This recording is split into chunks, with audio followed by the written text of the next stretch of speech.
Assalamualaikum warahmatullahi wabarakatuh. Perkenalkan, nama saya Giska Helsiana dengan NIM 23111328. Saya dari Prodi Pendidikan Guru Sekolah Dasar Universitas Askia. Pada kali ini saya akan membuat video untuk memenuhi tugas mata kuliahan Keterampilan Berbahasa Indonesia dengan dosen pengampu Ibu Sri Afwani MPD. Pada kali ini saya akan membahas tentang menyimak.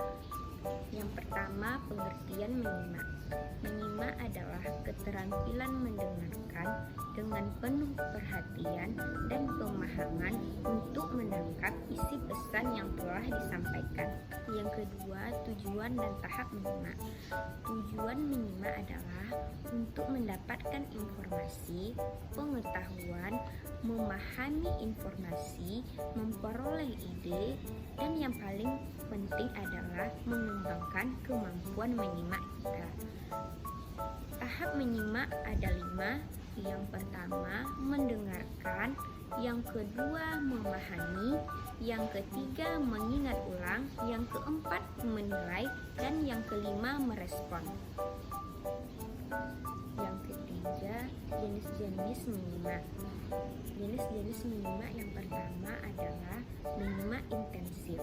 Menyimak intensif adalah menyimak dengan cara bersungguh-sungguh dengan konsentrasi yang tinggi untuk menangkap makna yang dikehendaki. Misalnya, menyimak di lembaga pendidikan formal. Jenis menyimak yang kedua adalah jenis menyimak ekstensif. Menyimak ekstensif adalah menyimak umum atau lebih bebas yang tidak memerlukan pengawasan seorang guru. Contohnya seperti mendengarkan televisi, mendengarkan radio, mendengarkan khutbah di masjid, mendengarkan pembicaraan orang di jalan, dan sebagainya. Yang keempat, faktor penghambat keberhasilan menyimak. Faktor penghambat keberhasilan menyimak yang pertama adalah faktor lingkungan. Faktor lingkungan adalah tempat di mana kita melangsungkan proses menyimak. Hambatannya yaitu seperti lingkungan tidak kondusif, suara bising menyebabkan penyimak tidak mampu menyimak dengan baik. Faktor yang kedua adalah faktor fisik.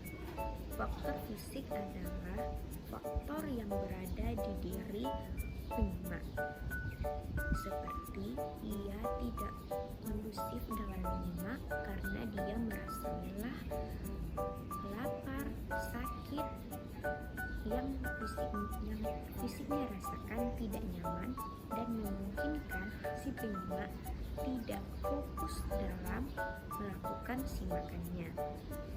Yang ketiga adalah faktor psikologis.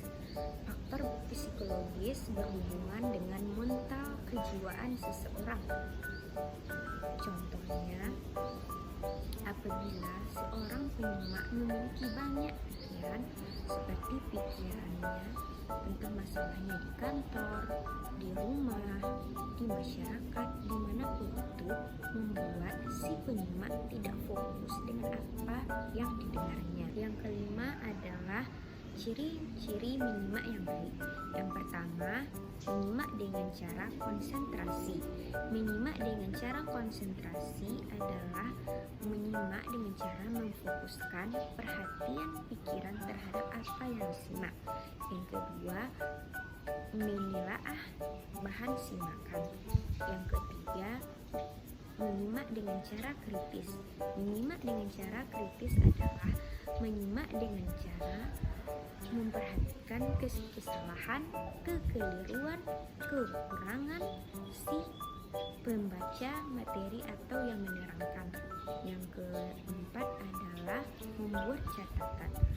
Penyimak yang baik pasti dia membuat catatan untuk diingatnya kembali, karena apa yang dia simak dia merasa penting dan supaya ia tidak lupa di kemudian hari.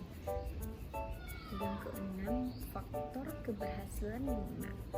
Faktor keberhasilan menyimak yang pertama adalah faktor fisik. Apabila seseorang yang menyimak dalam keadaan sehat, tidak sakit, tidak lelah, ia mungkin akan berfokus dan lebih efektif dalam menyimak apa yang disimaknya. Yang kedua, faktor lingkungan.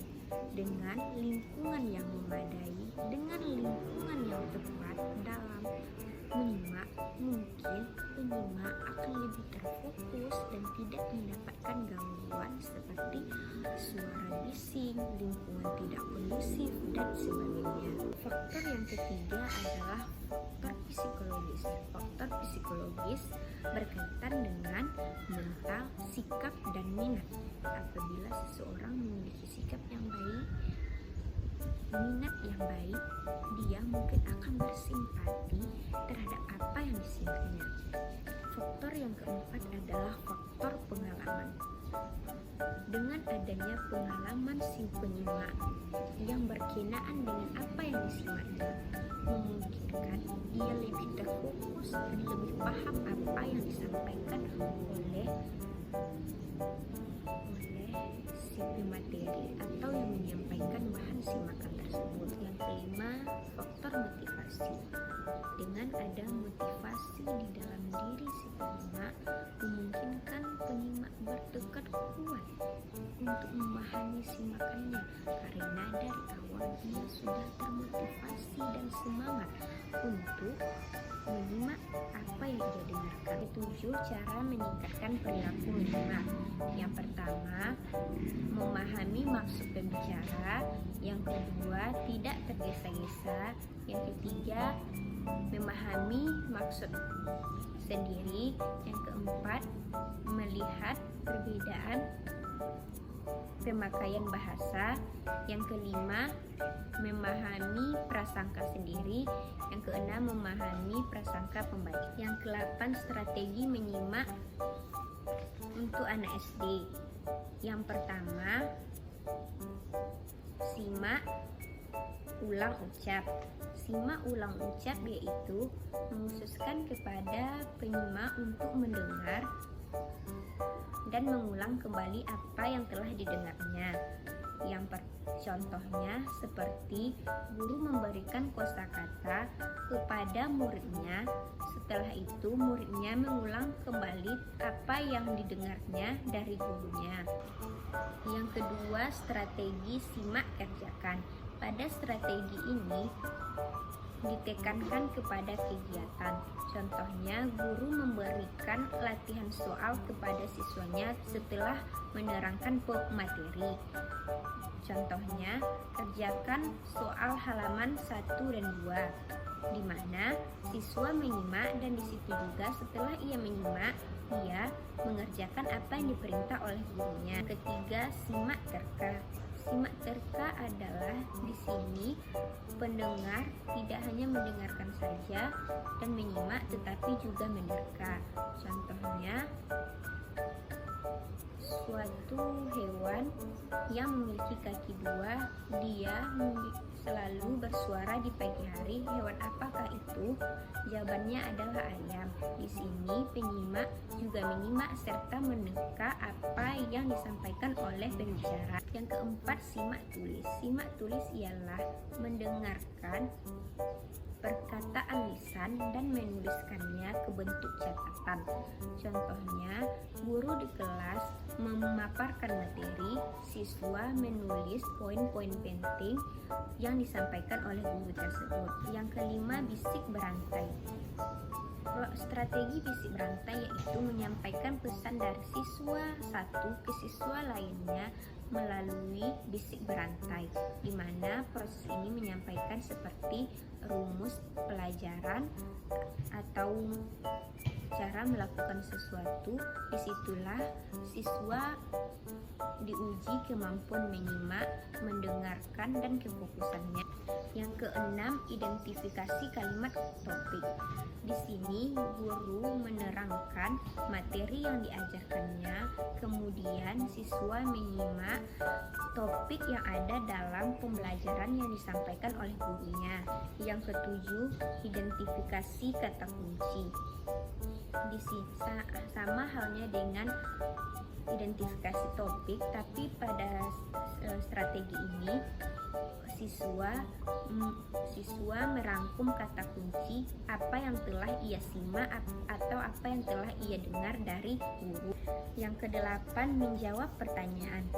Pada strategi ini sering kita lihat di sekolah karena pada saat itu guru menjelaskan materi atau pembelajaran di kelas, kemudian untuk mengevaluasi apakah siswanya telah paham, maka di situ guru memberikan pertanyaan kepada siswanya. Yang kesembilan, simak cerita.